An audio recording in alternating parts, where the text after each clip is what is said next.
eu não sentia a atração por homem. Mas nem por mulher também? Na verdade, nem por mulher, né? Eu ficava naquela, é diferente isso que eu sinto, mas eu não consigo definir o que é. Eu tinha beijado uns menininhos e tudo mais, mas eu não tinha aquela coisa de ter um sentimento. Só que passou o tempo e ficou aquela coisa... A curiosidade. A curiosidade bateu forte e eu pensei, mas e se eu tentar? Será que não é isso? E eu vi que aquilo é algo que me despertou. Eu falei, eu acho que é isso. E aí, dali em diante, eu vivi na bissexualidade, até meus 18 anos. Mas quando eu vi que realmente eu não tinha um sentimento afetivo por homens, eu abandonei. Foi onde que eu fiquei só com mulheres. Cortei cabelo, mudei as vestes. E aí eu fui me encontrando. Quando eu cortei meu cabelo, comecei a receber mais elogio das pessoas. Porque assim, na escola eu sofria bullying por conta da aparência. O cabelo já era... Eu não sabia cuidar. Hoje em dia a gente tem mais informações, né? Tem cremes e tudo mais, mas antes eu não sabia cuidar. Então eu tinha vários apelidos que eu não gostava por conta da minha magreza, aparência. Todo mundo tirava com a minha cara na escola, né?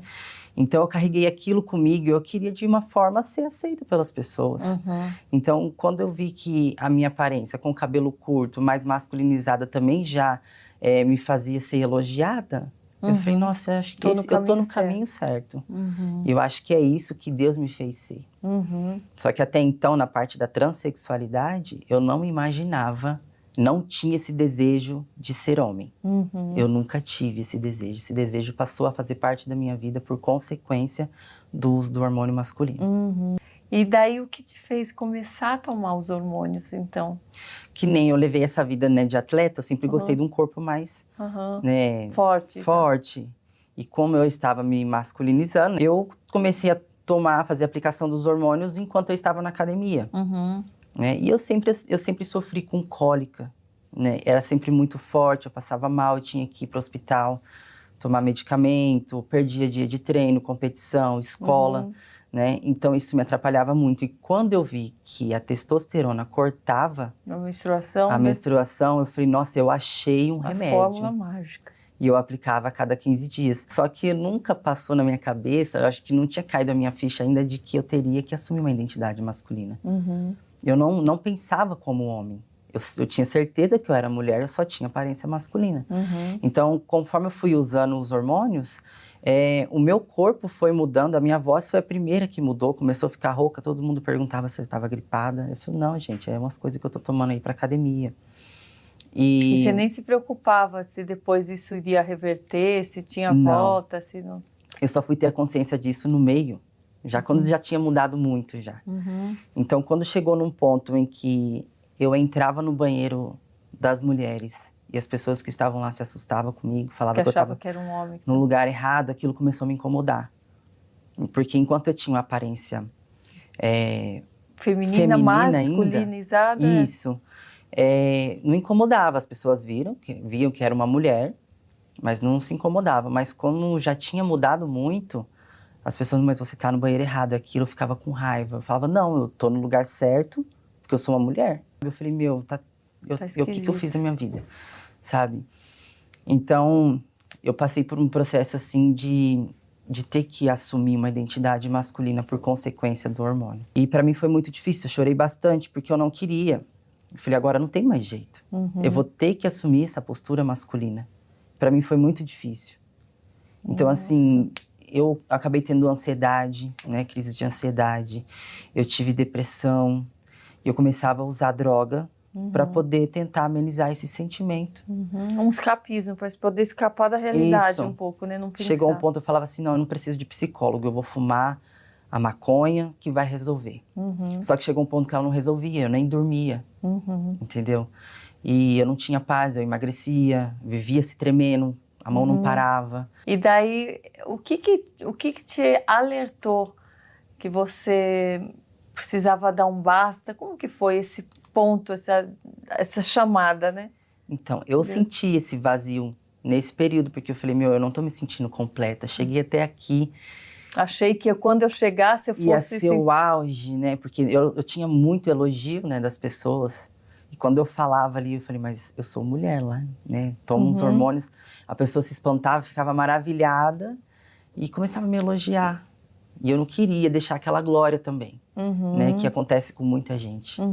De conquistar essa glória e não querer deixar de lado. Sim, e os elogios que o mundo nos dá não é sinal de aprovação, né? Não. Aí que tá, que a gente acaba se acostumando, isso vai alimentando a nossa vaidade e a gente vai achando que isso que está no caminho certo. Eu sei porque eu também passei por isso. Tudo que eu fazia, nossa, uau, é isso, está aplaudindo. E hoje eu olho para trás, tantas coisas que o mundo aplaudia e que eu me achava, né, o máximo, que as pessoas idolatravam e que estava fora da palavra, que eu dava mau exemplo, que eu mesmo não estava andando nos caminhos de Deus, né? Então, o aplauso do mundo não é sinônimo do que Deus tem para nós, Exato. né? E muitos falam, se eu tivesse contra a vontade de Deus, eu não estava prosperando tanto, olha a minha vida como está maravilhosa, como se isso fosse um sinal de que Deus está nos aprovando, né? Isso, mas né, a Bíblia diz que o mundo já é do maligno. Quando Satanás foi tentar Cristo, ele pediu, se tão somente se prostrares diante de mim, te darei todo esse reino. Então, assim, a pessoa fica cega né, com o pecado e tem o pecado como a verdade absoluta e não quer deixar daquilo por nada. E aí, né, o inimigo vem favorecendo, só que ao mesmo tempo que vem favorecendo, vem te aprisionando, te escravizando, te humilhando, porque ele faz isso. Então, assim, eu senti esse vazio dentro de mim que não estava sendo preenchido por nada. Eu chorava muito toda noite, eu nunca fui de demonstrar fraqueza para as pessoas. Aquele vazio que eu sentia, eu comecei a conversar mais com Deus. Eu sentia a necessidade de pegar livros de autoajuda e Deus falava comigo através desses livros. Porque a primeira vez que eu peguei uma Bíblia, eu não entendia. Então, eu comecei a falar mais com Deus. Eu não sabia que eu estava em oração, mas eu falava muito com Deus, chorava muito. Comecei a ouvir bastante louvor e senti algo diferente. Qual foi o momento em que você percebeu que você tinha que tomar uma decisão, que você realmente tinha que largar, mudar de vida, passar a se reencontrar, se reconhecer? Sim. Dentro da igreja eu senti um desejo muito grande de me batizar. Só que a igreja que eu estava frequentando, eu sentia que ali não era o meu lugar. Por mais que Deus falasse comigo, eu sentia a presença de Deus nos louvores. E eu sabia que Deus estava tomando um caminho na minha vida que teria que me tirar dali. Na época eu estava morando em Londrina, no Paraná. Né? Então, assim, eu voltando de um dos serviços que eu tinha, né, do trabalho, eu sofri um acidente de moto. E nesse acidente de moto, uma voz clara falou comigo, volta para a cidade de Lucélia, que é a cidade que eu morava, interior de São Paulo, né, que foi onde eu nasci. E aí, eu não pensei duas vezes, não pensei em como ficaria meu relacionamento com aquela moça. Eu quebrei o braço, tive que passar por cirurgias, a moto que eu tinha acabou com tudo. Realmente eu quase morri. Era para eu ter morrido, mas Deus me guardou para poder fazer essa obra na minha vida. A partir dali eu fui para minha casa, né, para a cidade de Lucélia. Voltou a morar com seus pais? Voltei a morar com os meus pais.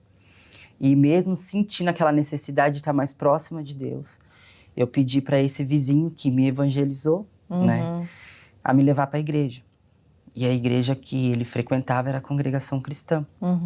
Lá é homem de um lado e mulher de outro. E que lado que você foi? Como que você estava? Pro lado dos homens, por conta da aparência. Eu tava com a cabeça raspada, já que eu tinha tirado os dread. Tava bem baixinho o cabelo, barba no rosto. Não era tão preenchida, mas era nítido que se eu olhasse era um homem. Né? Minha voz era muito mais grossa. Então eu falei assim, irmão, você me leva na igreja com você? Ele falou, levo sim. E a partir dali, a primeira vez que eu pisei os pés na igreja, Deus tomou do ancião que estava pregando, falando assim, Deus tem uma obra muito grande para fazer na sua vida, mas é uma obra de espanto, muitos vão ter que pôr a mão na boca. Ainda que for necessário trocar o teu sangue, eu troco. Eu vou mudar o teu nome, eu vou mudar as tuas vestes. E eu falei, meu Deus, aquilo falou comigo assim, sabe? Nossa. Eu falei, é comigo. Mas eu tinha aquele medo, eu falei, ele vai mudar minhas vestes? Eu vou ter que voltar? Sabe? Aquela coisa de não querer se desfazer daquela glória. Deus não pode me aceitar da forma que eu tô, não? Sabe? Você já estava segura ali daquele jeito, né? Falei, como é que vai ser tudo novo? Sim. Então eu comecei a ir para a igreja. Aí eu comecei a entender o que é orar. E as pessoas não sabiam que você era nenhum. mulher? Ninguém nem desconfiava. Eu ia com a roupa que eu tinha em casa, tinha uma roupinha social, ia, né? Porque eu vi lá que o pessoal se veste muito bem, tudo bem formalizadinho, né? E eu comecei a ir, me sentava no banco dos irmãos. Isso foi, acho que, de outubro de 2018 até janeiro de 2019. Eu fui assistir um batismo pela primeira vez. Eu falei, eu vou ver como que funciona a questão do batismo, porque eu tenho esse desejo, mas eu não vou pedir para batizar, porque eu ainda tô com esse sentimento. Enquanto ele não se livrar, eu não me livrar desse sentimento, eu não vou batizar. Então, assim, eu fui assistir esse batismo e Deus tomava do irmão, o mesmo irmão que estava presidindo aquele primeiro culto. Ele falava, eu tenho uma obra que está parada na sua vida e eu preciso dar continuidade. Preciso que você dê esse primeiro passo. Meu coração disparava, eu sentia que era comigo, eu arrepiava. Eu falava, mas eu não vou, porque eu ainda tenho esse sentimento. Enquanto eu não me livrar desse sentimento por mulher, eu não vou me batizar, porque não é certo. Aí, na mesma hora que eu pensava aquilo, o servo de Deus falava, eu te quero do jeito que você está, porque quem vai te mudar sou eu.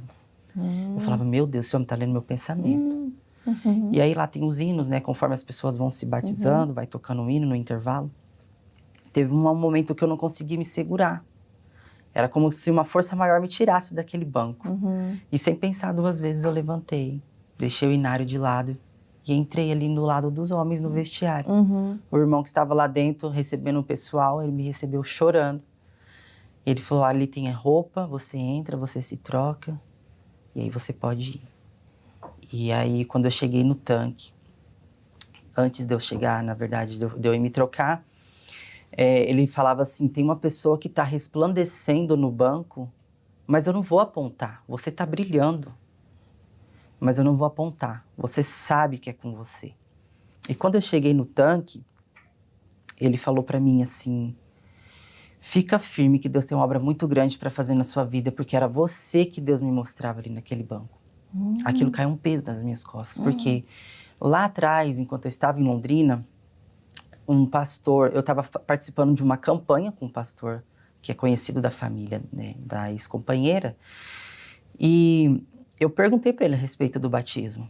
Eu falei, como é que faz para se batizar? Esse pastor olhou para mim assim, dos pés à cabeça e falou assim, mas você não pode se batizar desse jeito, você tem que voltar a ser quem você era primeiro. Desse jeito você não pode se batizar. E aquele dia eu cheguei em casa acabada. Eu falei, Senhor, Tu conhece o meu coração. Tu sabe da minha fraqueza, o tanto que eu lutei contra esse sentimento. Como é que Tu não me aceita? Eu não tenho força para lutar. Sabe? Aquilo foi como um balde de água fria para mim. Mas quando Deus se usou daquele irmão dizendo que era eu que estava resplandecendo ali no banco, veio como assim, eu te aceito. Eu te quero. Né? Deus falava comigo assim. Então caiu esse jugo que eu carregava, né? Falei, não, se Deus me quer, eu vou continuar. Depois que eu me batizei, eu passei aí para a igreja de terno, só que chegou um ponto que o terno me incomodava. Ninguém chegou em mim e falou, não, você não pode usar esse tipo de veste porque você não é mulher, não é homem. Então eu parei de usar terno para usar só camisa social. Só que aí eu decidi não cortar mais o cabelo. E a documentação que eu tinha tirado para poder mudar o nome, né?